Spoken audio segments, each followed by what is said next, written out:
Drinking. Hey Erica, I'm drinking coffee. It's my second cup of coffee in the morning. I usually have two, Oh yeah, and that's about it for me. And then lunch comes. It's I'm drinking tea. my breakfast also. Oh yeah. Yeah. Well, we are recording, so good Okay, morning. We're on with Erika Mann, who is an amazing photographer in Canada, Alberta. that's right. That's right, No way, Alberta. Alberta. Erica is the was the 2015 Fearless Photographer of the Year. She has earned 72 Fearless Awards overall. And, well, Erica is also has many other accomplishments that is too numerous to And keep out here. they don't really matter. And they don't really matter. A lot of work accomplishments, personal accomplishments. Yeah.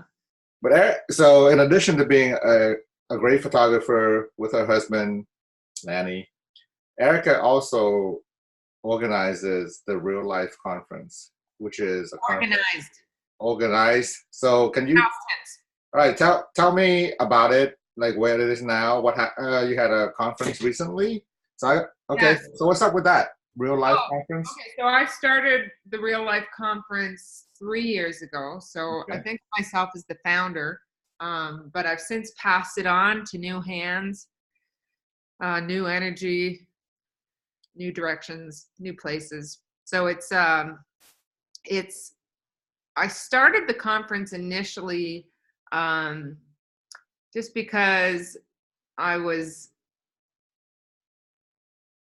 what's the word? Um, Disappointed seeing the same, um,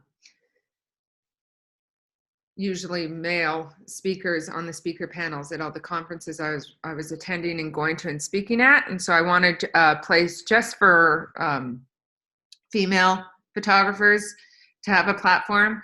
Um, and so I created this real life conference, and it's grown into so much more. It's got every single, well, not every single genre, but at each conference we aim to have like a speaker from each genre of photography. So one right. wedding, one family, one photo documentary, uh, photojournalist, one fine art conceptual. And so we end up with all these really cool ideas mingling together in a space, which is really interesting. But it was a lot of emotional labor. I mean, I'm allowed to say this, I suppose, but you get 100 and some women into a room, and whew, yeah, lots of emotion. So, and then you get the corresponding Facebook group, and oh man, lots of emotion in there too. So I loved it, and I still love it. But it's been passed on to new hands. Yeah. So it will still happen next year. It's just being organized by someone else. Yeah, and it was organized this year by someone else as well. Oh, okay. I had no Her name is idea. Mary Moore. She lives in Portland. You might know Mary. I What's don't the know. name again? Mary Moore. She used to work with Tree and Joss. Okay. Yeah, so she's been to the conference all 5 years. She's a huge community builder, and she's got lots of really good, fresh ideas and new energy that she's bringing to it. So she's taking it to the stratosphere. And she'll be organizing that for next year too, from now on. Yeah, Okay. yeah. So will it be in Portland again? I think it'll be in and around Portland. Okay. Maybe not in Portland, but within an hour's drive of the Portland airport. I think she's trying to find a more nature-oriented Yeah. type space for it. Mm-hmm. Which you And guys have got a lot of in Oregon. Or how do you say it? Oregon? Oregon. Oregon. I always say it wrong. Oregon? I always say Oregon. Oregon is probably not right. I don't think I've ever heard that before, but I think Yeah. Oregon is Well, I'm not from Oregon because I say Oregon. Oregon. Why not? Mm-hmm. So the website is still there. It's still operating. It's still seamless transition. Yeah. It's just that you're not organizing it. Are you involved in any part at all?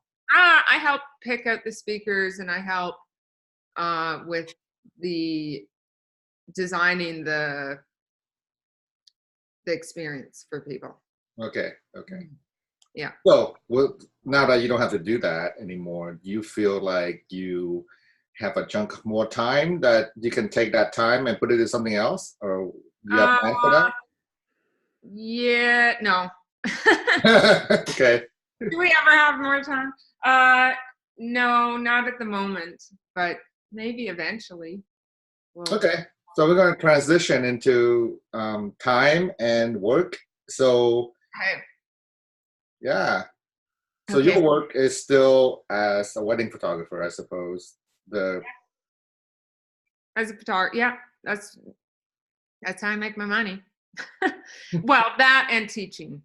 right, right. I mean, we've transitioned, well, not transitioned completely, and I don't think we ever will transition completely, but the wedding photography feeds the education, and the education feeds the wedding photography. So they're they're both sort of equal weight, I would say, in our business right now. Right now, Hmm. has it always been kind of that same pace? No. So we started off. I'm going to get a Kleenex because my nose is burning. We started off just solely as wedding photographers, um, and did what most wedding photographers do. Mm-hmm. Focused on the wrong things, got burnt out, took on way too much work. And then we started getting we started getting requests for workshops at about 5 years into our career. And Lanny and I both have an education background, so it's something we're both very interested in. And then from that point on, I'd say we really sort of reprioritized what we value and what we like about weddings, which isn't the actual wedding part. It's the people and relationship parts. And I'd say teaching really sort of led us to figuring out what we value and why we value it. And so it's become sort of this, the teachings impacted our work and the works impacted our teaching quite significantly. Does that work well for you? Do you like that mix? Does it flow really easy to? I wouldn't say, no, I would never say there's any flow Okay. to anything Lanny and I do. I'd say everything has an element of struggle for sure. Like, but that's okay. I've kind of just come to realize that that's my nature, is I like to struggle. Well, I don't like to struggle with things, but I do struggle with things. And, but it's taken, a couple of years to realize how those two elements, the teaching and the shooting impact each other. But they really do. Like, I'd say more than anything, what's impacted the trajectory of our photography and the photographs that we make is the fact that we had to teach what we do. So teaching what you do makes you learn it on a different level, as you probably know. And so your shooting becomes a lot more intentional, and you really have to dissect what you're doing and why you're doing it, Mm-hmm. which we weren't doing initially. So the teaching made you do that. Made you. Yeah. Yeah, great. Yeah. And so the teaching, the workshops also make your also change your photography, change your approach, change your outlook, change your feelings about what you shoot. Yeah, change our approach, our outlook, and the intention behind what we do and why we do it. Right. Just because we were doing stuff we were doing stuff just to sort of initially, especially, fit into this box that we put ourselves into as wedding photographers. And that was the only reason why we were doing it. And then when we were teaching, we're like, why are we doing this? And we realized it was only because we put ourselves in this wedding photography box. And so we stopped doing it. Yeah. Like dress shots or ring shots or stuff like that. So I know that when you put out workshops, notices, they start out really fast and they seem to keep you busy. Yeah. All over the world. Do you keep track of all the students who have gone to your classes? Do you guys have a Facebook group, stuff like that? You guys Yeah, we have an alumni group. There's almost 600 of them in there now. Mm-hmm. Yeah. So the workshop is really just the beginning of the journey. Okay. Like it's 3 days, and we try and feed as much information in those 3 days as we possibly can. But of course, change happens over many years and many months, and well, throughout the entirety of our career. So the learning continues to take place after the workshop within this Facebook alumni group that we have. Yeah. So that probably requires a lot of your time too, right? That's probably to keep up with. Yeah. I mean, the nice thing is it's everybody in that group has had the same shared experience with us.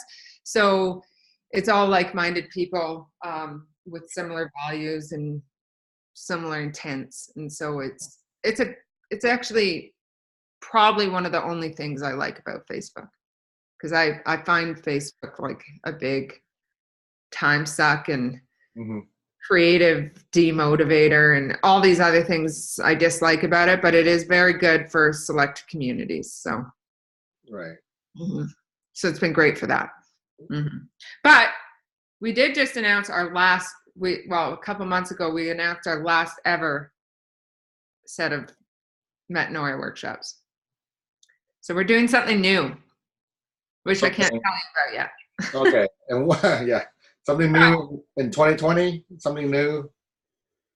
Cool. Something new in 2020. We're teaching our last in-person metanoia workshop in May. Okay. And then we've got something new coming out in June, which I Right. can't give many details about yet, but it's it was time to innovate and time to do something different. So yeah. Okay. So is that something? Okay. Well, I'm not gonna know what it is, but is that something that these people who took these workshops already can go to and learn new things, different things? Yeah. Okay.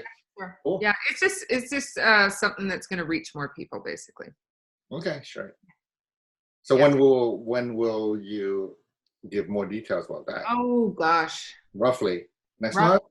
Probably sometime in February. Okay. Yeah. The thing we've got coming out is going to be released in June. Right. Okay. Yeah. You So guys your imagination. I'm sure you can figure it out. Yeah. I can guess at it, but so the last workshop, the last one, is that you want to talk about that, or is that all sold out, all wrapped up? Yeah, they're all sold out. All sold out. Yeah, I knew it. But there's waiting lists. There's always someone that cancels at the last minute.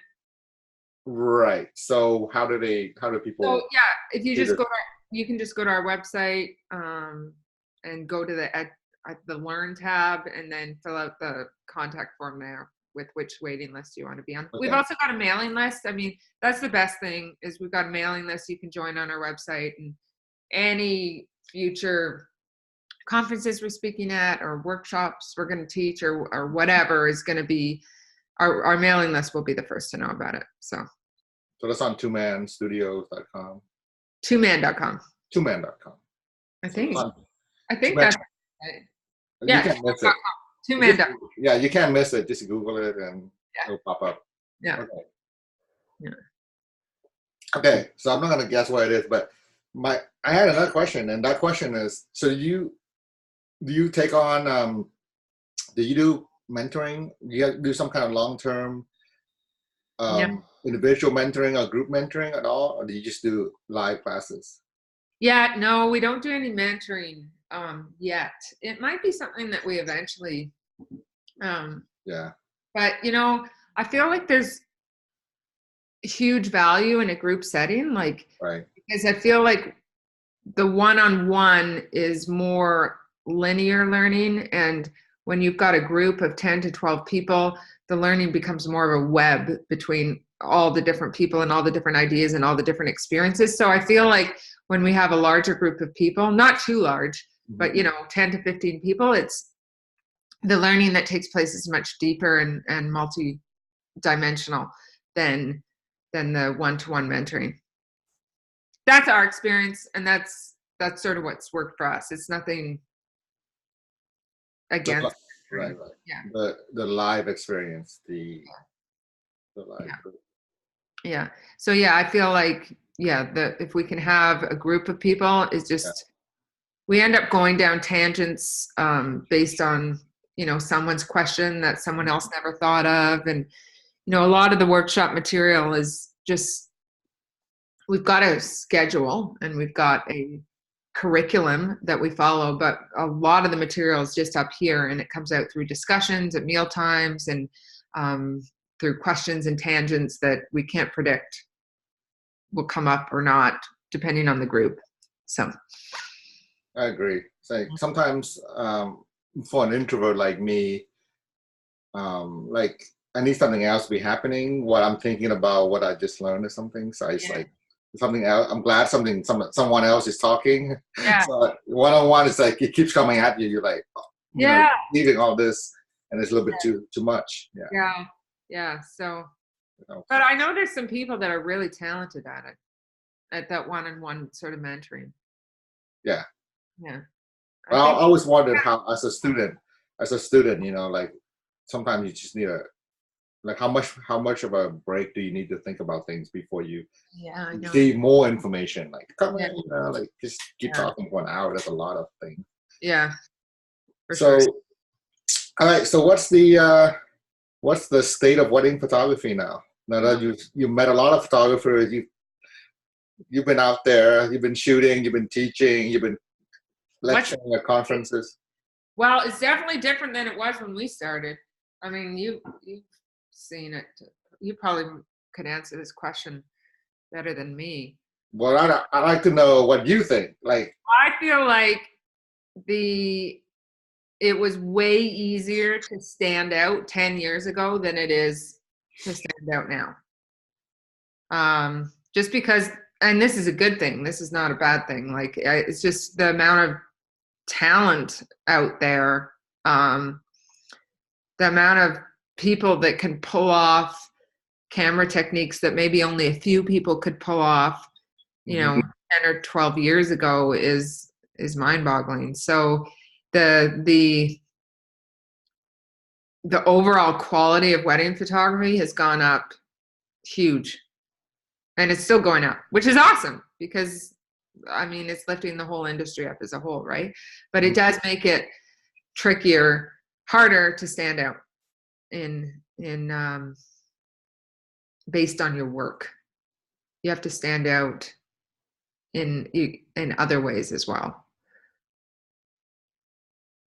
right? okay. With the experience that you're giving your clients, with your values, with what you're showing the world. It's definitely much harder to stand out. Like what I'd say for the first time since we started, so we started in 2007 was our first wedding, but I would say we didn't really start as wedding photographers until about 2010. Okay. So for the first time in the last 10 years, our inquiries have gone down. And so because we haven't adjusted to the market, because we used to just rely on our work, Mm-hmm. and at that point our work was enough to pull us through. We stood out enough with the competition. Our work was unique enough, and yeah, so for the first time since, and we just relied on sort of Facebook algorithms and Instagram algorithms, and that worked for us for 9 years. And now for the first time, the inquiries are starting to go down. So we're starting to have to adjust as a result. So we're investing in, and we keep track of all this stuff. Like we have spreadsheets. I've got spreadsheets all the way back from 2009 to present day that track our inquiries and where they're coming from and what our conversion rate is and what our prices are and all that sort of stuff. So as a result of having all that data, we can respond to this, it's not a crisis because we still get lots of inquiries, but we can respond to this drop in inquiries that we're not used to, Mm-hmm. and make adjustments as needed. So for the first time ever, we're investing more into SEO, more into the experience that we're giving potential clients before they even contact us. Yeah. So standing out is important. Is it important? Is it important to stand out? Mm. That's where we get the bookings, right? It's when the clients it's As connected to long as you're something. standing out in the right ways. Yeah, yeah, right. Like, and I would say, yeah, I mean, yes, it's important to stand out in that you're showing the world through your eyes and not showing the world through the eyes of a quote unquote wedding photographer. So, I mean, that's really, I feel like the only way to stand out these days, which is really hard to do. It is hard to do. Like, it's not easy to say, oh, you just have to shoot what's authentic. Like that, I mean, everybody uses that word these days, right? Authenticity. But actually transferring that to your photography is really hard. And I mean, it's very productive, and it's very worth the struggle to do that, but it's not like as easy as just showing up. And Yeah. yeah, it's like a journey to figure out how you see the world and how you see the world uniquely from other people. Okay, okay. I hear what you're saying. So the thing that you said was we all as wedding photographers are just becoming more like each other Yeah. Well, in and other ways. we're becoming way more skilled. Like, Yeah. I would say at the beginning of Lanny and I's career, we we tried to stand out based on our skills. Hmm. And it worked for us for a couple of years. And, but it was pretty empty feeling, to be quite honest. Like, we were making good eye candy that got people's attention, especially photographers' attention, but they were kind of lifeless representations of these ideas that we had in our head, and the images, when you boiled them right down, didn't have any soul. Hmm. And that got us somewhere. I don't really like where it got us. It got us to a place where we were making a living off wedding photography, which is great, but it mentally, I don't really like how it got us. Plus, nowadays, I don't feel like skill is not going to make you stand out anymore. It used to, especially if you were using gimmicky techniques and different, but skill is not going to make you stand out anymore. It's going to be emotion that makes you stand out now. You want to talk about that a little bit? 2 minutes? 2 minutes. Yeah. Okay, what else can I say about this? I mean, and this is something that's constantly changing. And it's not like I'm out here trying to preach this either. This is like just my own journey and what I'm going through. So it's not, I'm more talking to myself here than anybody who's listening to the interview. But photographers often get into the field of photography because they're interested in cameras and techniques and lighting and prisms, and they're interested in the actual photography, right? And that interest in photography is going to take you to, it'll take you to a certain area, a certain length of your journey. But once you get to that destination, whatever that is, it's not going to, more interest in photography isn't going to take you further, especially nowadays when there's so many people pushing the boundaries with the skill levels and the different techniques that they're using. So I feel like there needs to be a greater emphasis on an interest in what you're shooting, an interest in the emotions and the relationships and the glances and the subtle gestures, and an interest in the ordinary. Essentially, what we've become accustomed to seeing as the ordinary is actually very, very interesting, but you just have to sort of find that interest in it, and that's what's going to take your photography way further, is finding an interest in the ordinary. Because I mean, this is no news. Everybody's heard me say this before, but weddings on the surface are actually really boring, in my opinion, right? And so in order to find that interest, we have to A, find interest in the people and the relationships we're shooting, and B, try and look for interest in those sort of ordinary, more typical looking scenes, and actually be genuinely interested in it. And then once we get to that point, then we can photograph it. Okay, I get that. Yeah. So that's sort of my take. Sure, I'll take the short take. That's a big journey, and that's a constant, never-ending journey.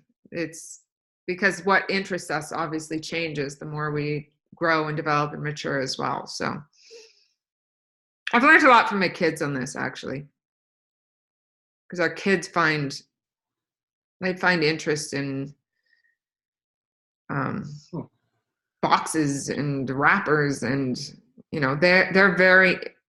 kids have a very fine sense of what they're interested in and what they're not interested in, and they spend their time doing what they're interested in.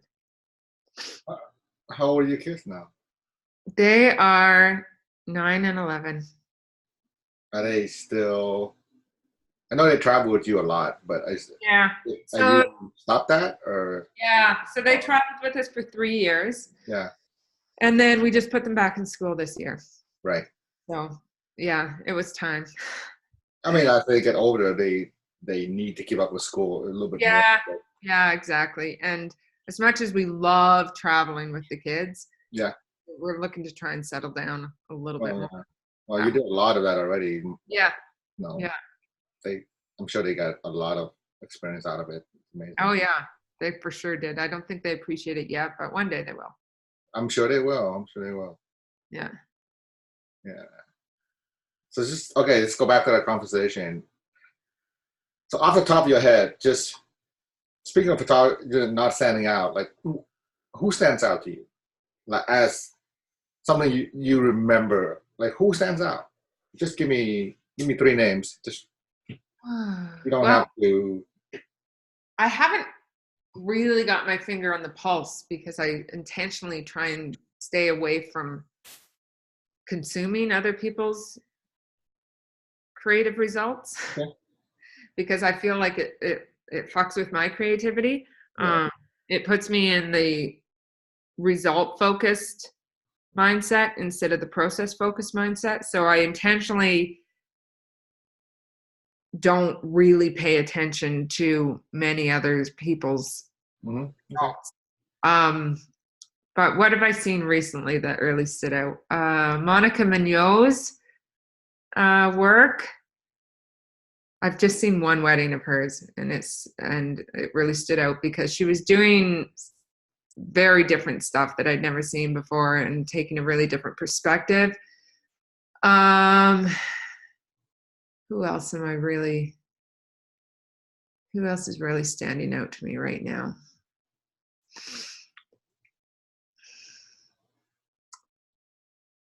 Lindsay Addario's work always stands out to me because it's so real and raw.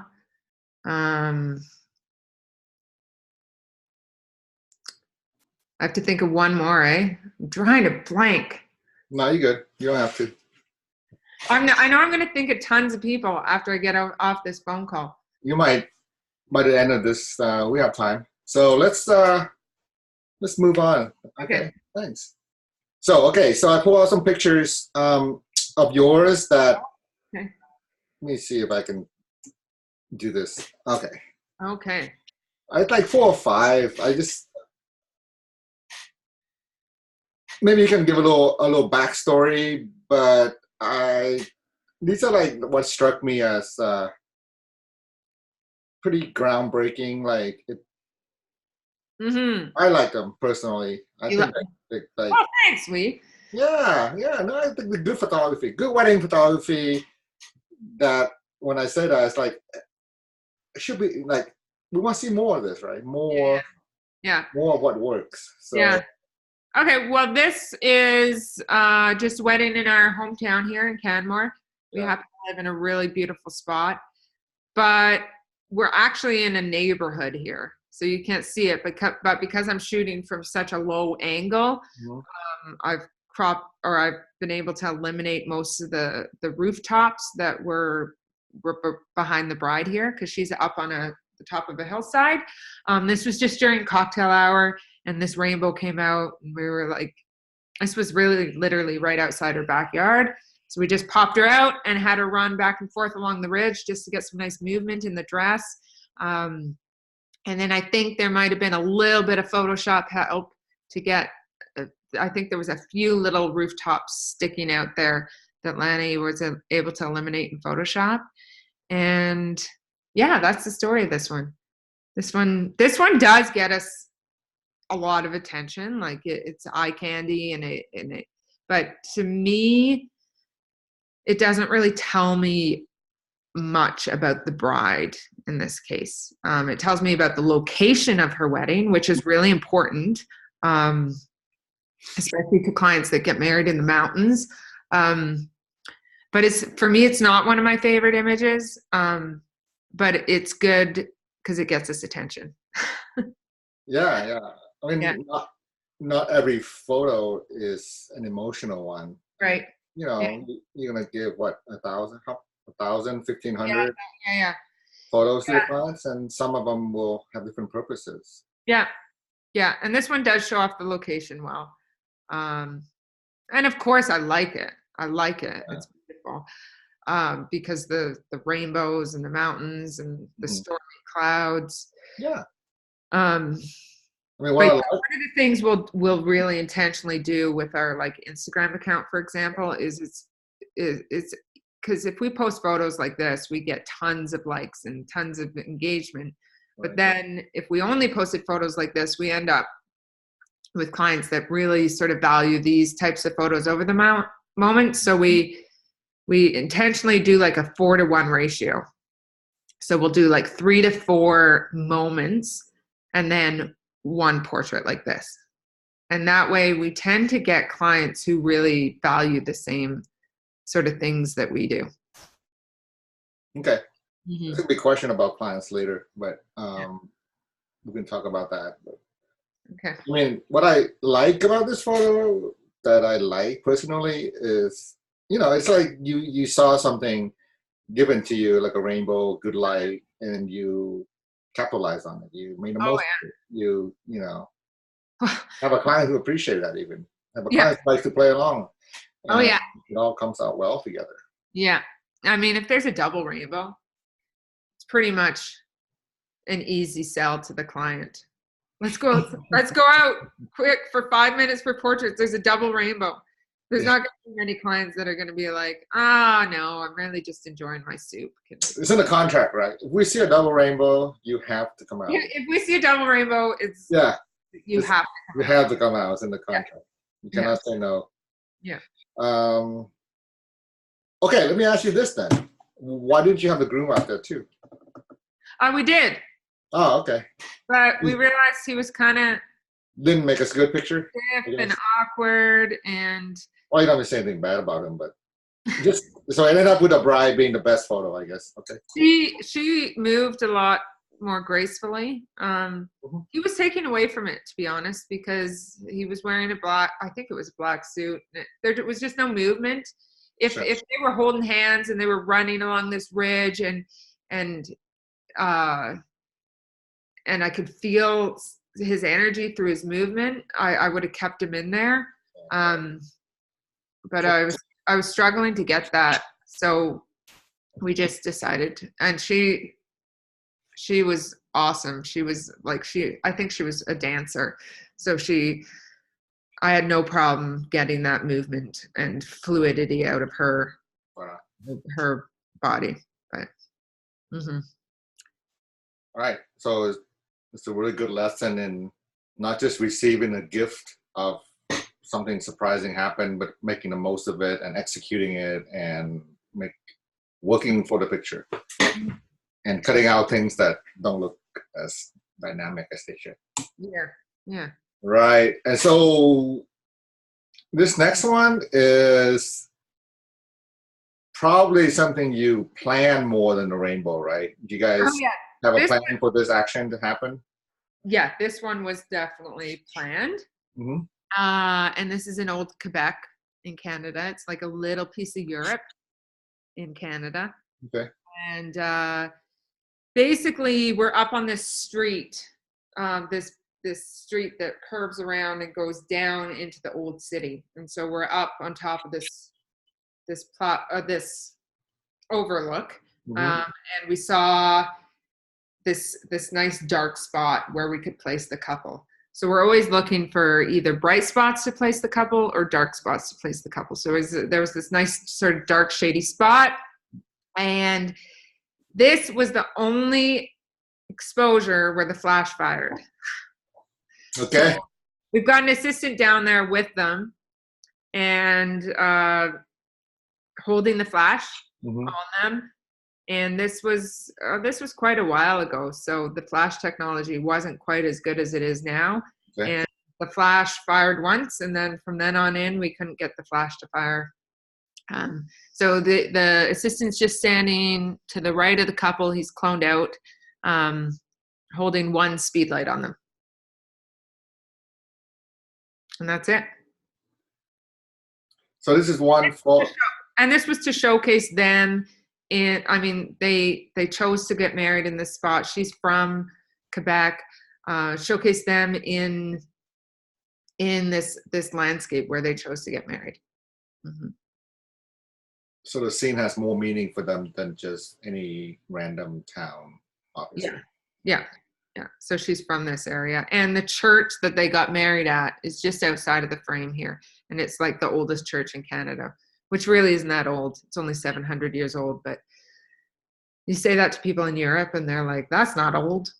Yeah. For Canada, it's old. Yeah.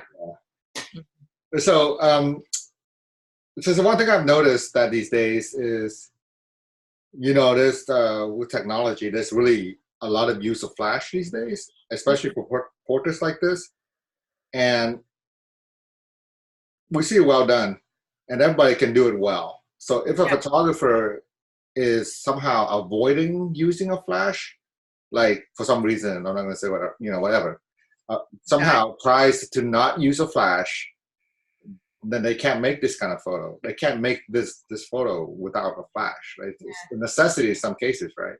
It is a necessity in some cases. I will say that I feel like a flash can also straitjacket you into using it when you shouldn't as well. Like it can go both ways.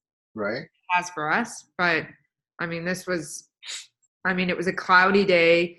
I mean, if there had been like a sliver of light coming in between the buildings with the setting sun or something, obviously that would have made more sense. But yeah, you got to sort of problem solve your way depending on the situation. Like if we were to shoot here at a different time, on a different day, it might be a completely different set of skills we'd have to use. Yeah. But yeah, I feel like knowing how to use flash is paramount, especially for a wedding photographer. I mean, the best way you have to be able to work in any lighting scenario. And you had no, you had no issues with learning the flash or using the flash.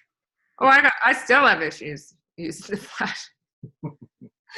Oh yeah, I mean we get messed up all the time with the flash, and Okay, let me I'll ask let you you in on a secret. Lanny still doesn't know how to link his flashes. I have to link them for him.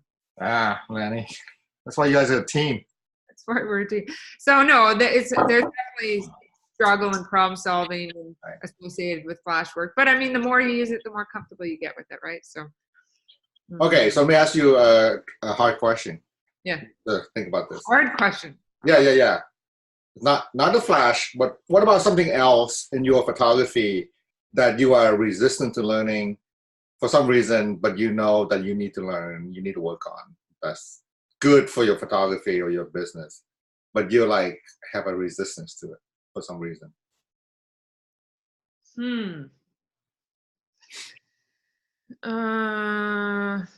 Like good Good for my business. Like something that you feel like you should learn, business or photography, something you need to do or to get better at, but Yeah. that somehow you have a roadblock that says, "Ah, I don't want to do it or whatever." Maybe drones. Yeah, okay, sure. I don't know. I don't see very many drone shots I like, but there is some that I'm like, whoa, okay, that's really well Right. done. And lots of people are asking it- for it these days, but I'm like, nope. Right. So I you don't. okay? Yeah, And yeah. actually, we even have one. And I was trying. It's terrifying that thing. I'm worried about cutting someone's head off, but Right, so right. I gave one to us. I was trying it at the cottage this year, and I've been pretty resistant to that. Okay. Uh, Yeah. because I also know that these things that these these tools that we have at our disposal can be double-sided, right? Like Yeah. they can work really well in certain scenarios, but they can also make, which is what I see with a lot of the drone shots today. I'm like, well, this is just using a drone for the sake of using a drone. Like it's not, Right. there's no sort of intent and purpose behind it other than that you're using a drone. So I'm resistant to drones. Plus I don't want to carry one. Yeah, I know, right? When we yeah, sure. Okay. No, but I also see there's huge benefits to it. So Exactly. Just curious. you know what else I think would improve my work is doing some video. Okay. But I'm terrified of that. I'm terrified of the editing portion, and so but I think it would lead to some interesting discoveries. Yeah, totally. Yeah. Well, we all have that list of things that like, we don't really want to do. Yeah, But what about you? I'm doing it now. Well, you are. Oh, right, integrate.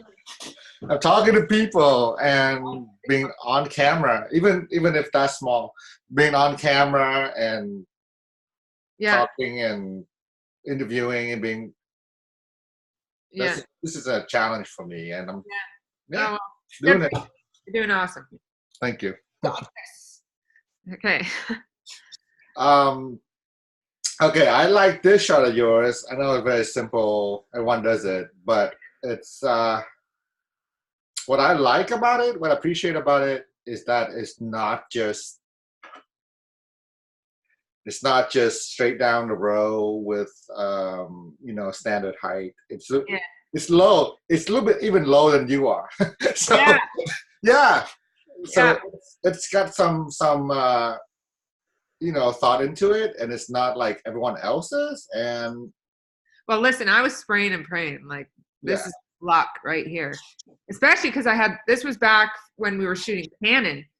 yeah, So it was, I think I was probably Hail Marying it, like down by my hip and yeah, pressing my back button focus, hoping it would lock onto the face, and then just backing up with them as they were walking fast. I was trying to walk backwards fast and not trip over anything. This shot's actually much more doable, I feel like, these days with the new Sony cameras, because I can hold the camera in the same spot as the Canon, but I just press the face detect and I just follow them all the way backwards with a nice wide lens. So this one's really lucky that we got it in focus with the Canon. yeah. Yeah. But it feels really close. Like Yeah, it is close. It's probably like 24 or yeah, something like that. right. And you would have to almost get run over, and you have to like be there to get this angle, this feel that is much better than hanging back 20 feet. Yeah. Oh, shooting yeah, the for whole sure. thing, yeah. Yeah. So I appreciate that. And then of course they gave you an amazing moment, or They did. Yeah. They were super expressive, which was amazing. so it's like good solid work. Yeah. I like. So I'm showing you these, and thank you. These are my favorite types of shots. Those types. Those are my favorite. They don't get us the attention, but Right. they get us the clients that value the same things as we do. So Right. Like this little accident here that yeah. just happened, and yeah. Yeah. So this was, the groom just spilt over a vase or Nile Yeah. right before the ceremony. And, I feel like the transitions, so all the moments in between, all the scripted moments, when a lot of photographers will, be in the back, charging or reorganizing their gear or getting ready for the next main event. Those are the times that there's the most interesting things happening like this. Yep. Yeah. So appreciate it. And of course, it's like, so you took it so seriously. You shot it so well. It's like organized. It's a nothing moment, but it's like part of the story of the day. So yeah, for sure. Yeah, and this might be the last one. Okay. And yeah.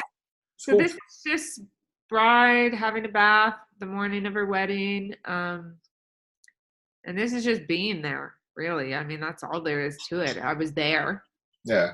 And she was shaving her legs, and I'd say that's 90% of this photo is just being there when stuff like this is happening. Even though it's not necessarily important, but it can be, when it's not one of those really important aspects of the day, one of those more scripted moments that you're expected to nail the shot of, it can be like a creative playground, right? It should be. It could be. Yeah.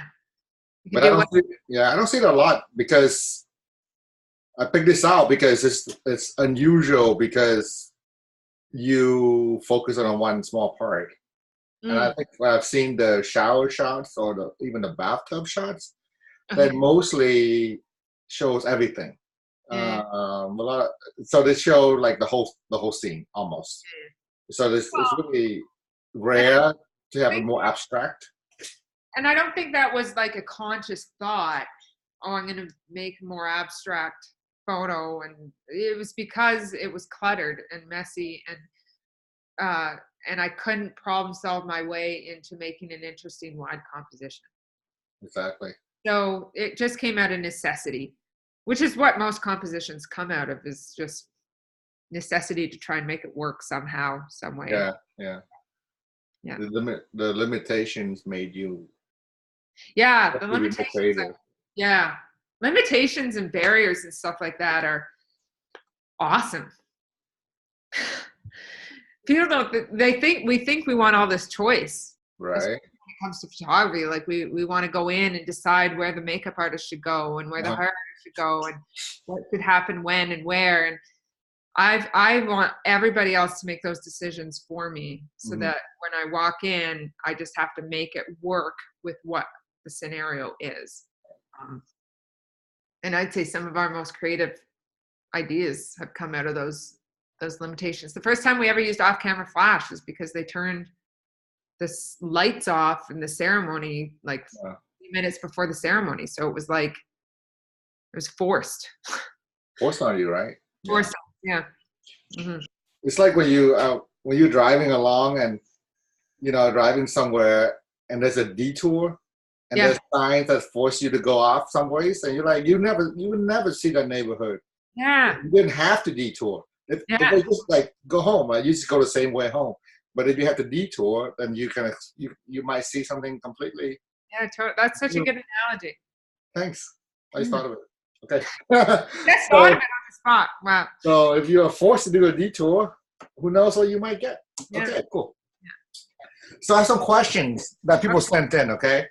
Okay. So we don't have to spend Can I do a quick bathroom break? Like I'll be like 3. Yeah. So I'm gonna pause the recording and see how it goes. I'll be right back. Sure. Too much tea. Recording. So we all back to. Okay, we're good. So continue on. All right. Okay. So I have about 10 questions here that people sent in. Perfect. Some of them, you teach at a workshop and don't feel like you have to teach them all here. Just. Listen, I don't have any secrets. It's fine. Talk as much as you want. Don't. Okay. Could you give us real advice for how to stand out from all the photographers? Something that in a time would really make a difference without saying the same things, like be yourself, etc. Oh man. Okay, this I could teach a whole day on this. Or not teach. I could discuss a whole day on this, because I mean, this is something we all struggle with as photographers, is sort of finding our voice and how to stand out. I think what I've learned is, and I don't know if this will be helpful, but I mean, what I've learned about this topic is all from my kids, again, and it's all based on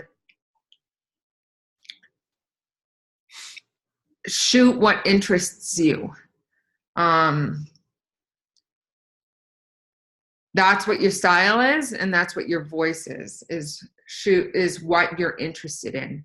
And photography, like I mentioned already, you know, photography skills will only get you so far, but photography, when you boil it right down, is just a tool for expressing an interest in something else. And so shoot what interests you, and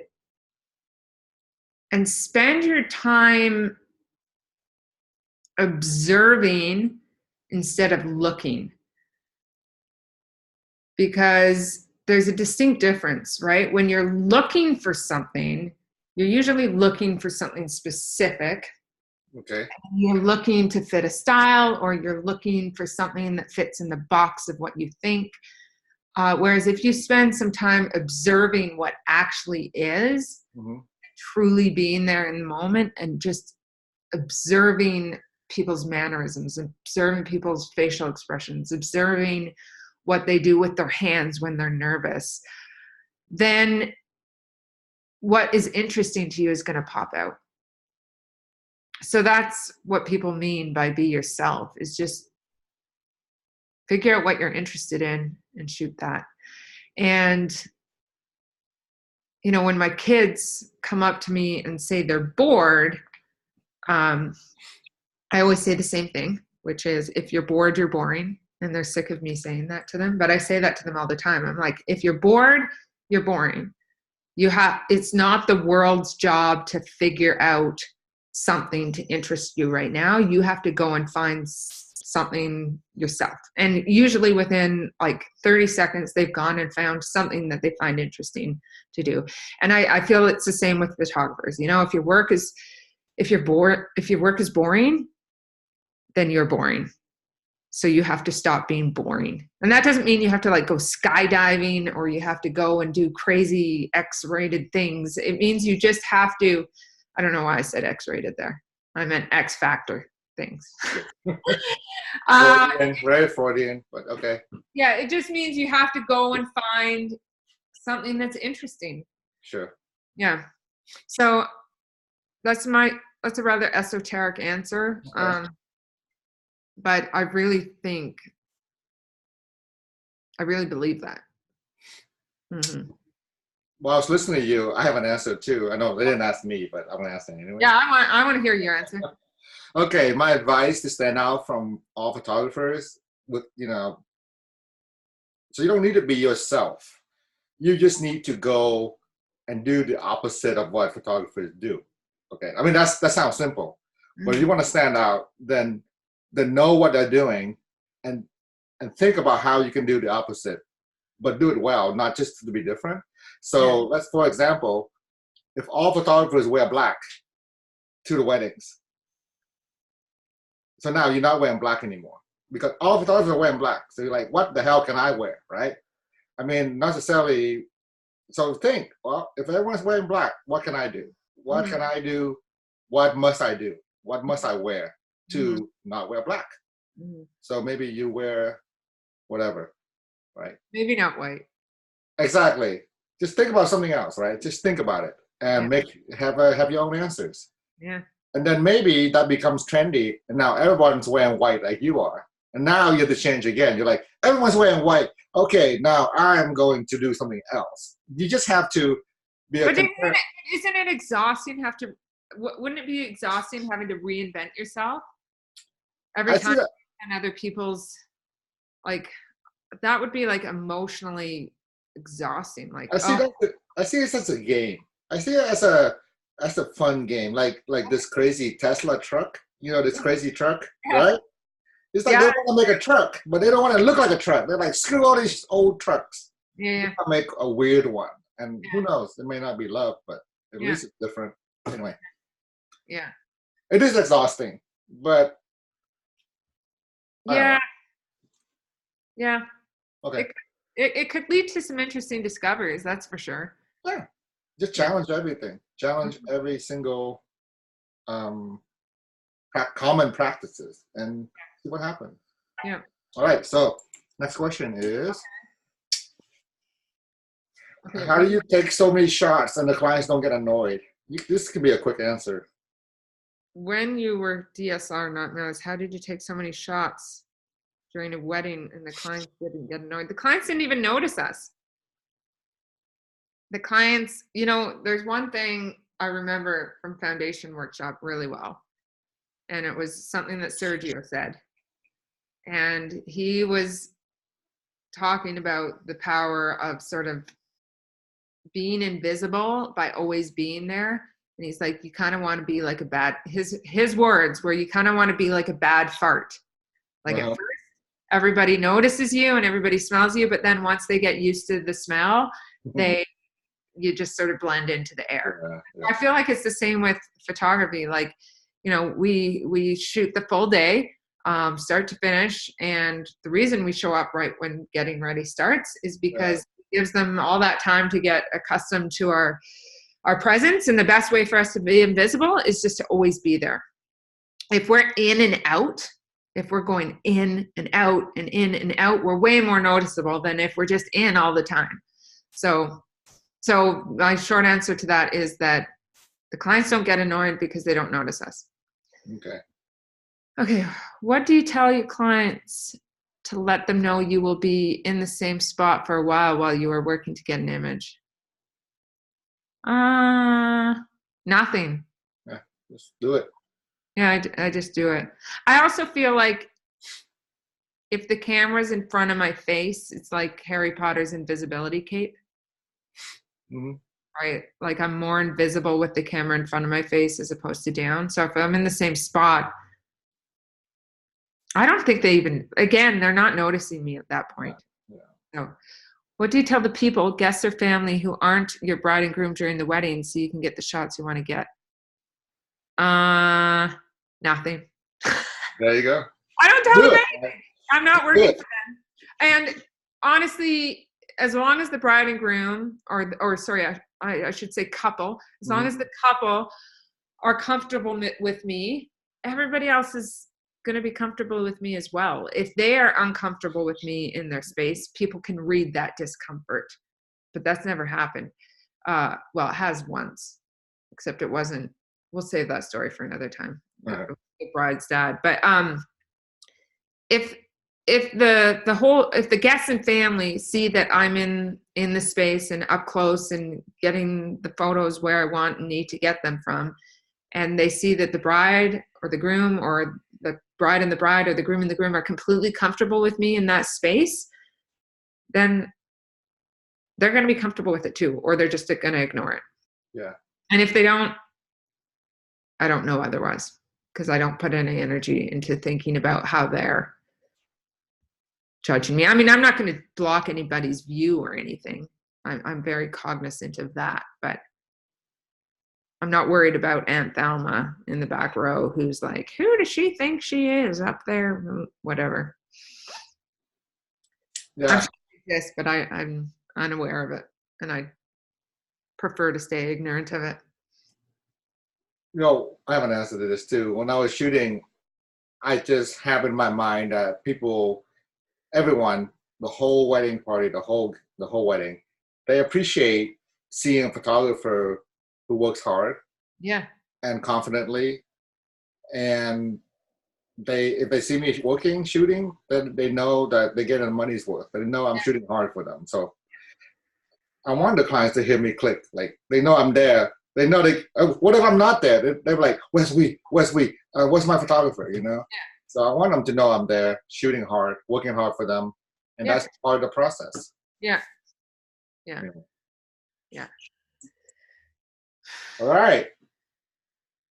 At the receptions, how do you use the flash to create all perfectly lit images? Okay, first of all, I'm going to debunk that first sentence. Okay. We only show you the perfectly lit images. Of course, that's the only thing we're putting out there to show the world. There's lots of images that are not perfectly lit in order to get to the point where we're happy with the lighting.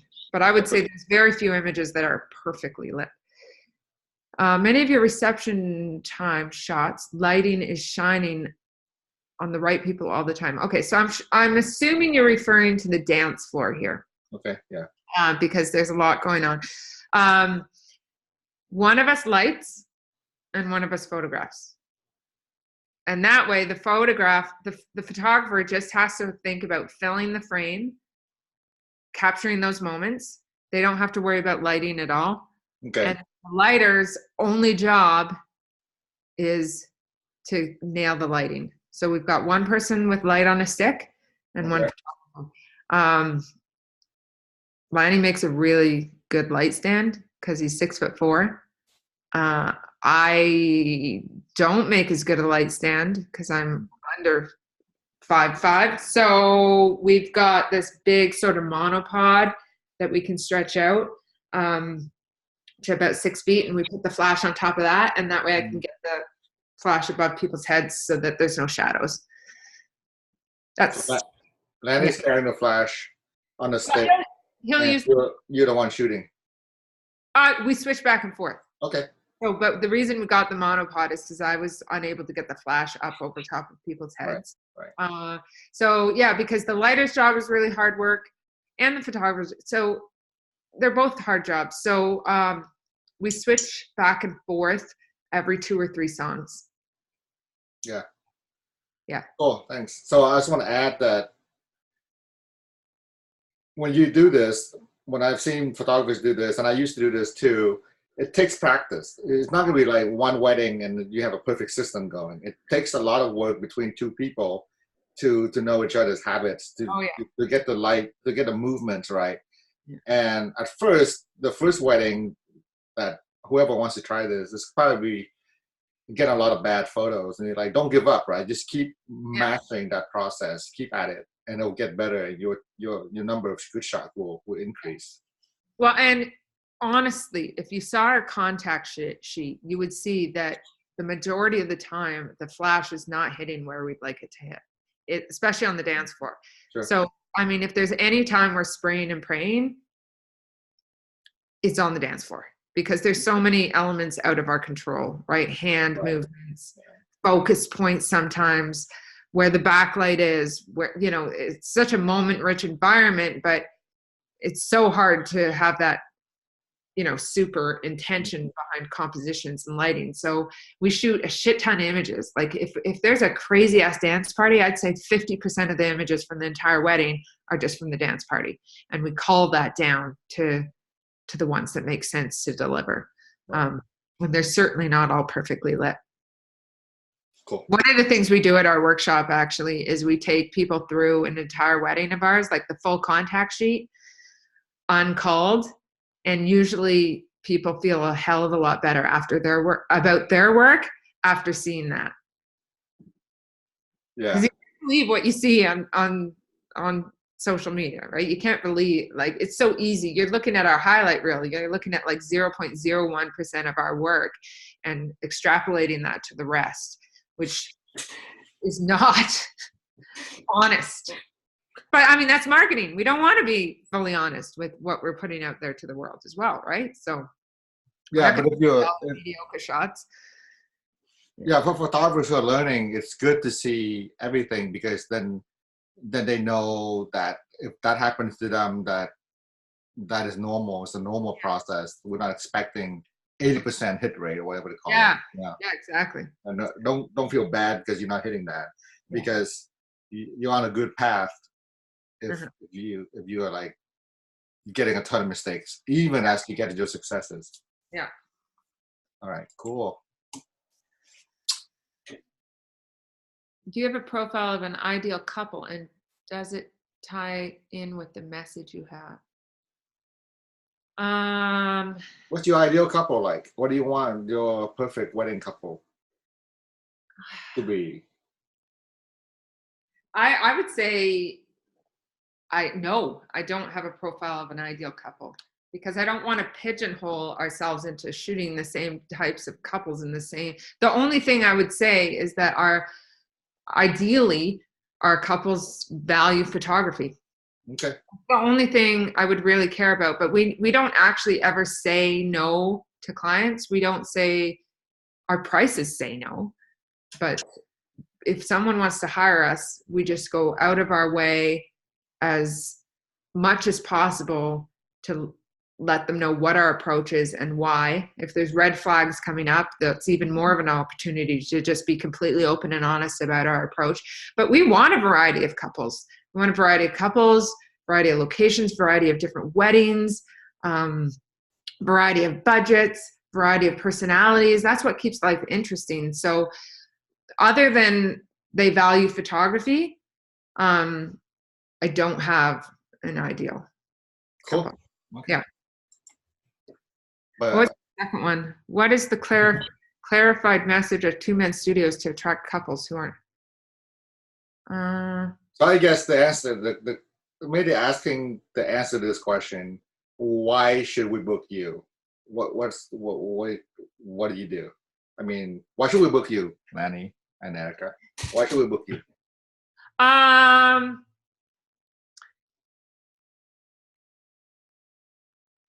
If a client were to ask me that question, I would say you should only book me if you're comfortable and you trust me and you're on board with the process that we've just explained to you.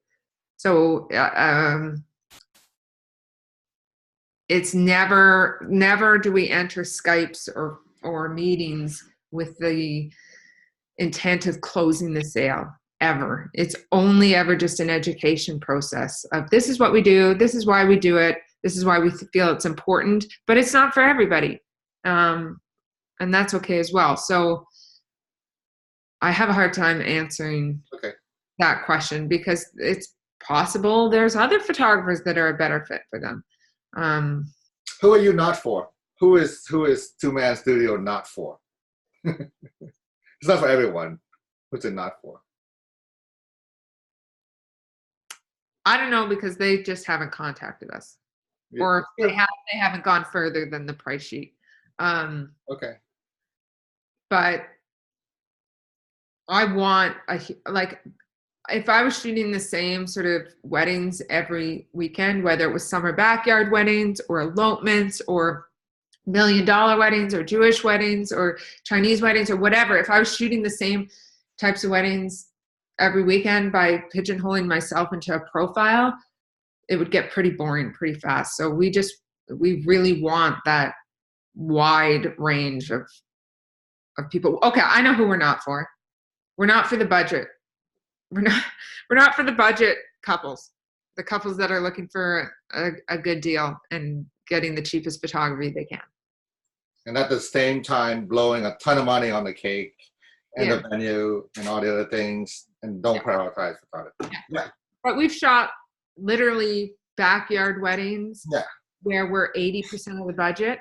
And then we've shot, I don't know, $30 million weddings where we're like 1% or whatever. I don't even know. We're not even 1%, whatever, where we're like 0.5% of the budget. And I like that variety. So you like the variety. Cool. Yeah.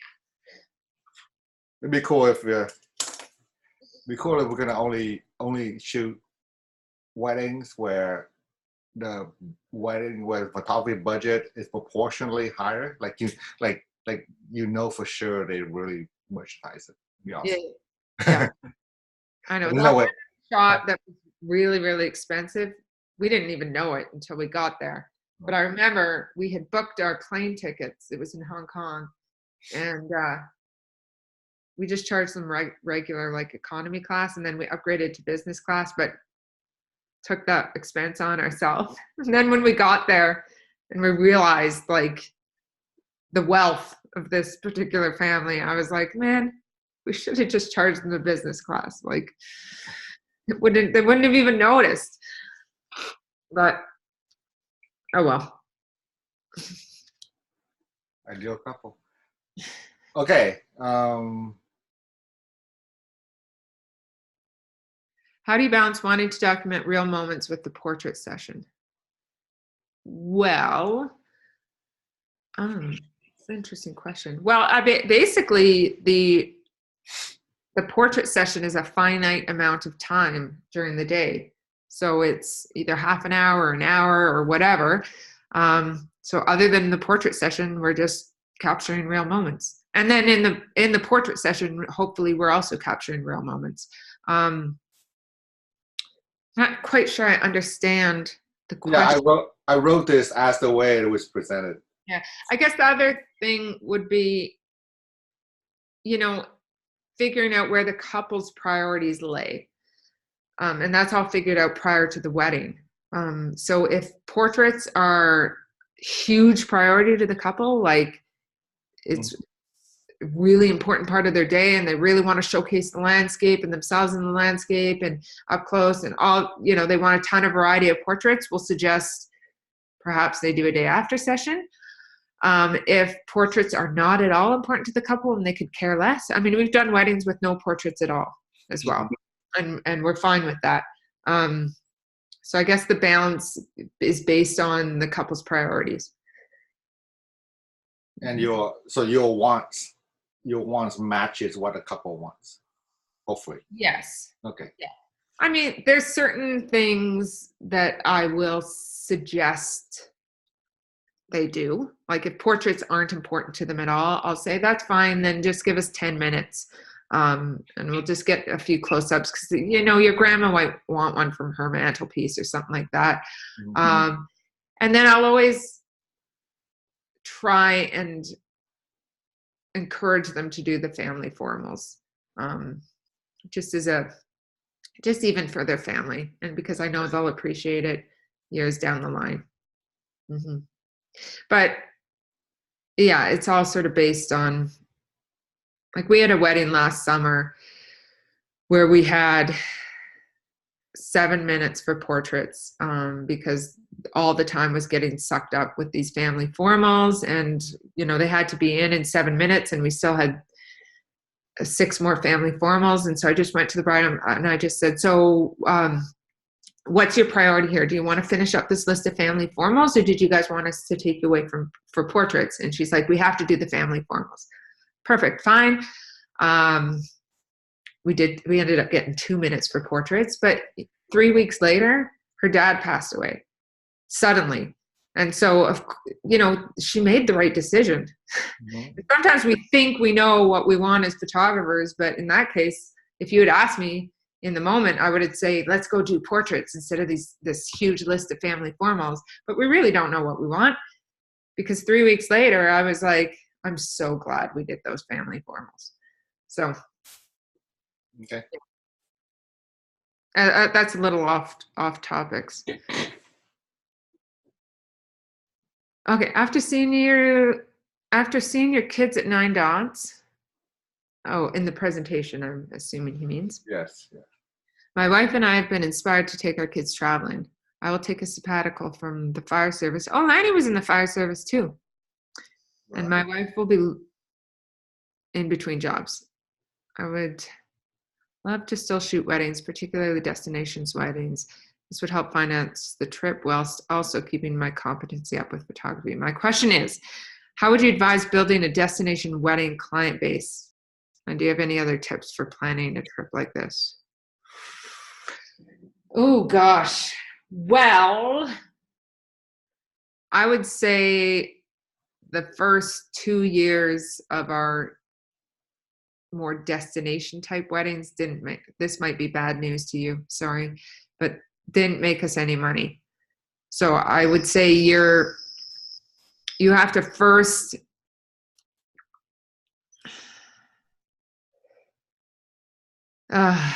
this is hard because I also will say that Lanny and I never really set out to become destination wedding photographers either. It just sort of happened organically, but as the inquiries started coming in, we definitely made them happen.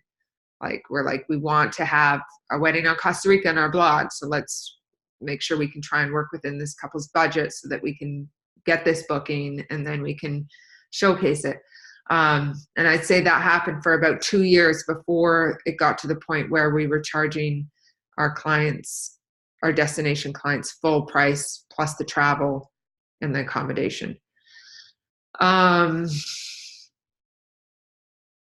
So that's, yeah, so it would be really hard to combine that at the same time as trying to make a living for you to travel with your family.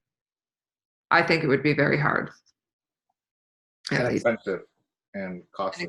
Expensive. Yeah.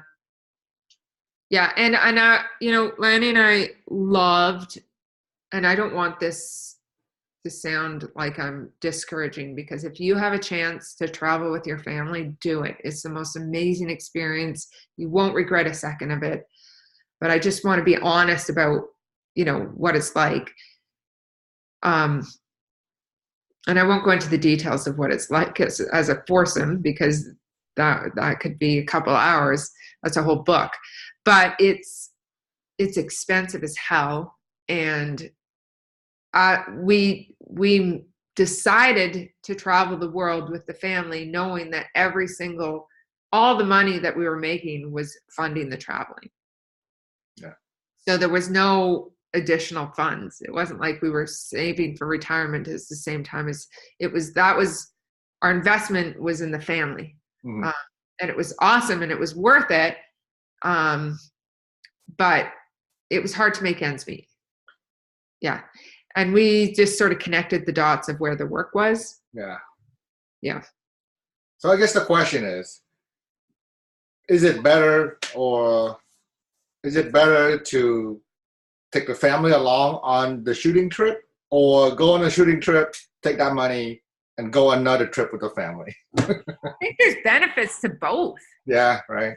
There's benefits to both, for sure. Yeah, yeah. But I mean, if we took the kids along at every single wedding we shot, just the kids' flights and accommodation alone, and then wanting to spend a week after there, that would eat up all the profits. I know. Yeah, I can see that. Yeah. And then you have to have someone to take care of the kids too. Yeah. Or grandparents. And then finding someone to take care of them. And yeah. A lot. Yeah, I'm sorry I don't have a good answer to this. I feel like I have to think about this one a little more. Sure. Whoever sent this, feel free to send me a PM on Facebook and we can chat more, because I also don't want to sound like I'm discouraging you, because literally it's the best investment in traveling with your family. It's just the most amazing experience. And then I can give you some other tips for planning. Or maybe you can just write a little blog post, 10 tips or something. I don't know. Yeah, maybe. Yeah. Simple. Maybe. Okay. All right. That's. Let's just keep this question to: what is your goal for 2020 besides your secret new project there? And what else? What else you got? Okay.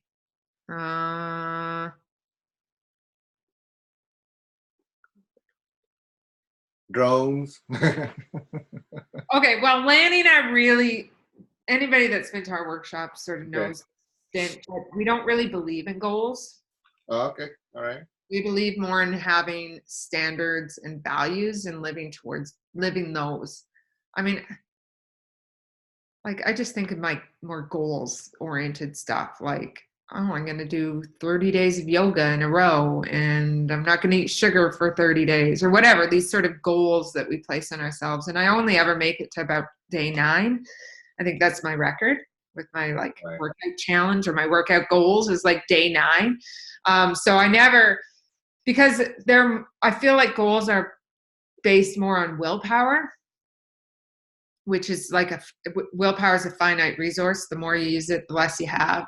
It's not a trait. It's a resource within you. And if you're relying on your willpower, it's not going to get you very far. Whereas if you're relying on your values, that can guide my decisions, my values. And so I suppose if I were to just sort of not worry about the semantics, my goal is just to live by my values. Okay, gotcha. Yeah. Do I have any wishes for the photographic area? Yes, I do. But you're going to have to wait till June. to find out. Okay. We'll Yeah. find out. Yeah. Cool. These are good questions, though. I know, they're very, yeah. People are Mm. interesting. What have you done in the past few years that you wouldn't have ever expected to do? Well, I will say I never expected to be a wedding photographer. Ever. Like, I mean, Lanny and I didn't even have a photographer at our wedding. So that's something that I never, ever, ever expected I would be. Okay, what did you expect to do? What was your I'm plans? one of those people that like never knew what they wanted to be when they grew up. Because you had no goals. I have no goals. Because you had no goals. And I still say that. Like, I still say to people, I'm like, I still don't know what I want to be when I grow up. Gotcha. I have no goals. But I really wanted to have something. Like, when I was growing up, like, my sister's a doctor. My brother's in business. My other brother's a graphic. Like, my other brother's an artist. I got, like, an opera singer sister. Like, they all have, like, these paths, like, with this obvious career at the end of it. And I was like, I don't know what I want to do. And I still don't. So in that respect, I never expected to be a wedding photographer. And Got it. I also never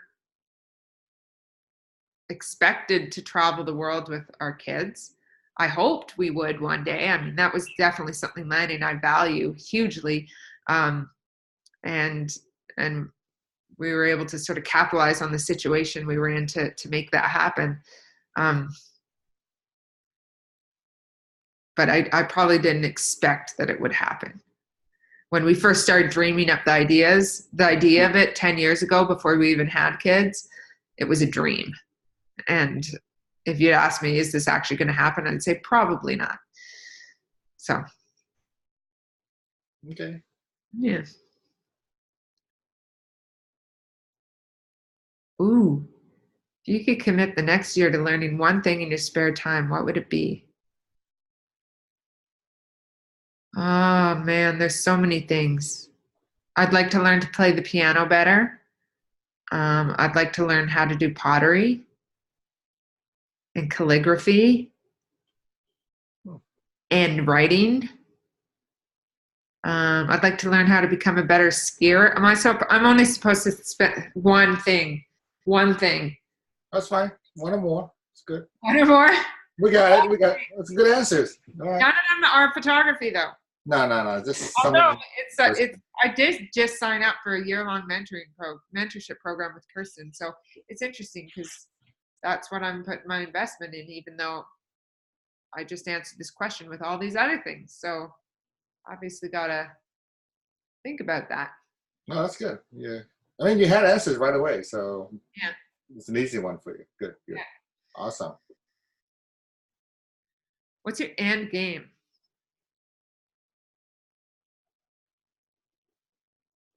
Yeah, what is your end game? You don't have goals, so you're good. You just going along. What is my end game? Oh God. My end game is to, this sounds cheesy, but it's true. My end game is to love and be loved. That's it. Okay. That's my end game. I don't want to find my end game in anything else other than that, because then it feels shallow. I know. How do you counsel others to prepare for life after travel destination? How to be prepared for life after travel destination wedding work? Like, this is the same as the end game question too. This is like, what do you advise people to do at the end, like after their wedding career or something? I don't know. oh, after their wedding career. Yeah. I don't know. You don't have to answer this. No idea. I mean, that would be different for everybody. Yeah, it's a little encompassing. What would I advise? We should do a retreat and just find out all these answers. I know. I don't know. I'd have to like go fast for 7 days and meditate on a mountain to have the answer to that. I really, I really don't know. All right. Do you even know, like, your career, your business? Do you feel more than halfway through, or you still feel like you are just in the beginning part? How do you feel? I feel about midway. Feel right midway, peaking? Midway. But I feel like it's going to go in different directions now. Okay, making I feel like turns. it's going to go beyond. I've got a bit huge fascination with creativity, and so Hmm. I feel like that is um, something that can be applied to many different facets of life and industries, and doesn't have to be limited to just photography. So, who knows where we'll be in 10 years? Okay, great. Yeah, I kind of like not knowing, to be honest. Right. I see that. I understand that from you. Yeah. I used to be really uncomfortable with not knowing, but now it's like a knowledge through unknowing. It's like it's okay not to know everything. When you don't know, when you don't have certainty, you've got like these limitless possibilities, right? Right. When you know what your end goal is, you've got one possibility. And I never want to have one possibility. I always want to have infinite possibilities. That's way more interesting. Favorite form of self-care would be going out for a run in nature or a ski. Just What? being in nature and exercising. You're a runner, right? Yeah. Yeah. Although I haven't been doing much lately because Yeah. it's freezing. Oh, sure. That's my favorite form of self-care. Trail running Trail running. in nature. Yeah. What's your distance? Every time you go, what's the common? How long? 5 to 10 kilometers. Nothing huge. I used to do longer Yeah. marathons. I've run a couple marathons. Right. I love the long runs too, actually, but on average, it's probably 5 to 10 kilometers. Mhm. So I know Lanny's a runner too. So you guys run like a running couple? You guys do things together? No, he's way faster than me. I can't keep up with him. But Okay. we did meet at track and field championships. That's where we met Well, like 20 years ago. I don't But know that story. he qualified. It was nationals. He qualified. I didn't qualify. I was never like a really good runner. Uh-huh. Um, I enjoyed it, but on a competitive scale, didn't perform very well. Whereas Lanny was probably one of Canada's top athletes in his chosen race lengths. Hmm. Yeah, so that impressed me. That made him stand out. It made him stand out. That and his hair. He had long hair back then, like really long, curly hair. He Yeah. looked like Sideshow Bob. He still has that, right? It's just not long. It's not long anymore, but Okay. and it's turning gray. But Oh. so, and he might be losing it a little bit back here. I don't know. Oh, Lanny. Yeah, How old are you guys now? I'm just curious. Anyway, what? 41, 21-ish? Okay. almost 42. 42 on January 7th. All right. Still Mm-hmm. kids. No. It's the last one. Somebody in Canada wants to know, what do you want for Christmas? Oh, I bet you Lanny. Did he? You can tell me It's Lanny. He's funny. I It just put is it in. I want to know what you want for Christmas. World peace? I'm just kidding. What do I want for Christmas? What do you usually get? What kind of things you guys do? What do you usually get for Christmas? You guys do big gifts, little gifts, handmade gifts? Uh, What do you do? it depends on the finances of the year. This year we're moving. Moving? We're moving houses, so we got Okay. a lot of expenses. So something small would be good. Oh. You know what I've always wanted? I think I told them this. I've wanted a KitchenAid food processor. Is that Yeah. The is that beautiful one, the one that's really beautiful, colorful, yes? all I red with the want one bowl. of those because I do like all my doughs and stuff by hand, like when I make pizza dough, and I'd like one of those. All Okay, right. let's see, Danny. Maybe That's we'll hear it. Santa. Okay, cool. I think these What do are. you want for Christmas week? Oh, you know, I don't want to preach, but recently I'm just a non-giver, Oh, yeah, non-receiver. that's good. I want to use less. I want to be less of a consumer. Yeah, So foods and like wines and coffees and yeah, whatever. I just yeah. want to think That's like, what I try and do with most of my gifts. Actually, is make it consumable, like a yeah.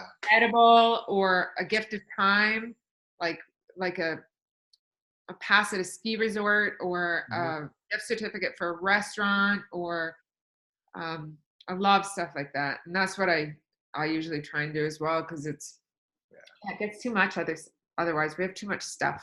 Yeah, I'm trying to Yeah, get away from stuff. So no yeah, stuff. Or yes, even, yeah, just nothing. Just have a good Christmas. I don't need anything. yeah. Only the wants. Um, okay, so I'm gonna conclude this part Okay, as the public part, and then we're gonna do. I have about 10 photos for you to look at. okay. And thank you for going along with us. I appreciate it. Oh It's a yeah, no worries. Sounds good. surprise that we talked this long. It's cool. So the next part is going to be private. I mean, it'll be public at first, but then it'll be private for Fearless members. Okay, And I have some photos from members they sent in. They didn't okay. know that you're going to critique them. For you, like they just send them in for critique.